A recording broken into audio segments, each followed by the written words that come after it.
নমস্কার বন্ধুরা, বক্স অফিসে রণবীর সিংহের রাজত্ব যে অব্যাহত, আদিত্য ধর পরিচালিত ধুরন্ধর 2 একের পর এক রেকর্ড ভেঙেই চলেছে। কিন্তু চতুর্থ সপ্তাহে এসে কি ছবিটির গতি কিছুটা কমলো বলে মনে হয়? পুষ্পা 2 এর রেকর্ড কি ভাঙতে পারবে? পুষ্পা 2 এর রেকর্ড ভাঙতে পারলো নাকি পারবে? চলুন দেখে নিই যে 28 দিনের লেটেস্ট যে রিপোর্টটা ধুরন্ধর 2 এর, সেটা এক নজরে দেখে নেওয়া যাক। আমি সুপ্রিয় রয়েছি তোমাদের সঙ্গে, তোমরা প্লিজ আমাদের ইউটিউব চ্যানেলটাকে একটা সাবস্ক্রাইব করে দাও, ভিডিওটাকে একটা লাইক দাও, পুরো ভিডিওটা স্কিপ না করে দেখো, তাহলে অনেক কিছু জানতে পারবে। বিভিন্ন ধরনের সিনেমা সংক্রান্ত আপডেট, লেটেস্ট নিউজ এবং ইনফরমেটিভ ভিডিও পেতে আমাদের চ্যানেলটাকে অবশ্যই একটা সাবস্ক্রাইব করে রাখুন। রিলিজের 4 সপ্তাহ হতে চলল। ধুরন্ধর 2 মানুষের মনের মধ্যে যে জায়গা করে নিয়েছে, অল্প নয়, বিশাল বড় একটা জায়গা করে নিয়েছে, সেটা কিন্তু চারটেখানি কথা নয়। তো এর মধ্যেই ভারতে সব ভাষা মিলিয়ে ধুরন্ধর 2 প্রায় 1150 কোটি টাকার মাইল ফলকের দিকে এগোচ্ছে। তবে 28তম দিনে অর্থাৎ চতুর্থ বুধবার ছবিটির আয় প্রথমবার 5 কোটির নিচে নেমেছে। বুধবার এই ছবি আয় করেছে 4.5 কোটি টাকা। দেখো, সবসময় তো আর বক্স অফিসের গ্রাফটা এক লেভেলে থাকে না বা হাই লেভেলে থাকে না, একটু তো নিচে নামতে ক্রমশ বাধ্য, কারণ অলরেডি অনেকটা টাকা কামিয়ে ফেলেছে। তবে এই যে 4.5 কোটি টাকা কামাচ্ছে একদিনে, এটা জানি অন্য দিনের আয়ের থেকে অনেকটা কম, কিন্তু এটাও কিন্তু কম নয়, এখনও রানিং রয়েছে। সব থেকে বড় কথা সিনেমাটা। বক্স অফিসের ব্রেকডাউন নিয়ে কথা বলবো।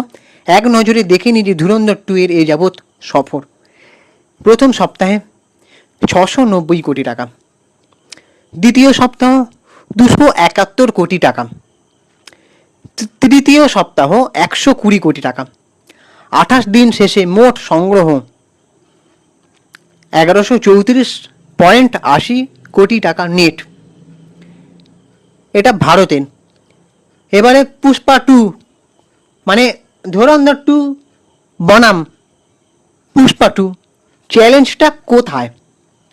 বর্তমানে আল্লু অর্জুনের পুষ্পা 2 এর একটা লাইফ টাইম কালেকশন, সেটা হচ্ছে 1265.97 কোটি টাকা।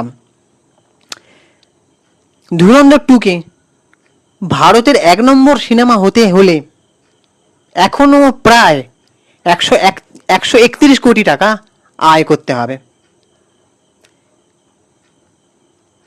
কাজটা কঠিন, কারণ আগামীকাল অর্থাৎ 17 এপ্রিল কি সিনেমা আসতে চলেছে? অক্ষয় কুমারের ভূত বাংলা। এর ফলে ধুরন্ধর 2 এর শো সংখ্যা এবং দর্শক 2 কমে যাওয়ার একটা সম্ভাবনা রয়েছে। এই যে অ্যানালিসিসটা তোমাদের সঙ্গে আলোচনা করছি, এটা কেমন লাগছে অবশ্যই কিন্তু কমেন্ট করে জানাবে। বাজেট ও লাভ নিয়ে যদি কথা বলি, সিনেমাটির বাজেট ছিল 225 কোটি টাকা, আর এখন পর্যন্ত 134 কোটির বেশি আয় করে 404% প্রফিট বা লাভ কিন্তু করে ফেলেছে অলরেডি। বক্স অফিসে এটি অলরেডি একটি সুপার ডুপার হিট বা ব্লকবাস্টার তকমা পেয়ে গিয়েছে। এখন দেখার বিষয় যে রণবীর সিং কি পারবেন আল্লু অর্জুনের রেকর্ড ভেঙে দিয়ে ভারতের ইতিহাসে 1 নম্বর জায়গা করে নিতে। আপনাদের কি মনে হয় কমেন্টে অবশ্যই জানান, আর ভিডিওটা ভালো লাগলে অবশ্যই লাইক, কমেন্ট ও শেয়ার করতে হবে।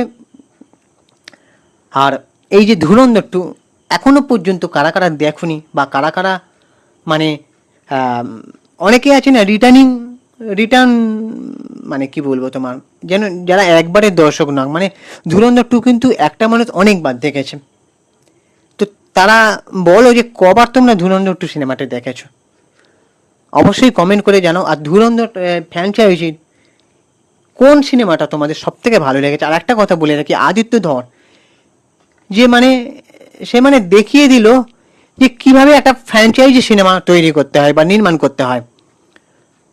এটা কিন্তু মানতে হবে যে হয়তো পুষ্পা 2কে বিট করতে পারিনি, কিন্তু এটা মানতে হবে তোমাদের যে অন্য কোনো ফ্র্যাঞ্চাইজি মুভি এত তাড়াতাড়ি 3 মাসের ব্যবধানে মুক্তি পেয়ে এতটা ইতিহাস তৈরি করতে পেরেছে। আর আরেকটা কথা বলে দিই যে এই দুটো সিনেমা মানে ধুরন্ধর আর ধুরন্ধর 2 দ্য রিভেঞ্জ 3000 কোটির গন্ডি কিন্তু টপকে ফেলেছে ওভারঅল সারা বিশ্বব্যাপী যদি আর্নিংটা ধরা হয়, তাই না?